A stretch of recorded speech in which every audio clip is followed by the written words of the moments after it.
Bangladesh, Philippine এবং ভারতসহ বিশ্বের নানা দেশে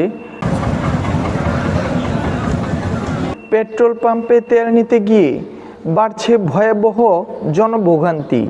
প্রশ্ন এখন স্পষ্ট, এই সংকট কি শুধু বাজারের সমস্যা, নাকি বড় শক্তিগুলো অর্থাৎ আমেরিকা ও ইসরায়েলের রাজনৈতিক খেলায় সাধারণ মানুষই দিচ্ছে এর চড়া মূল্য?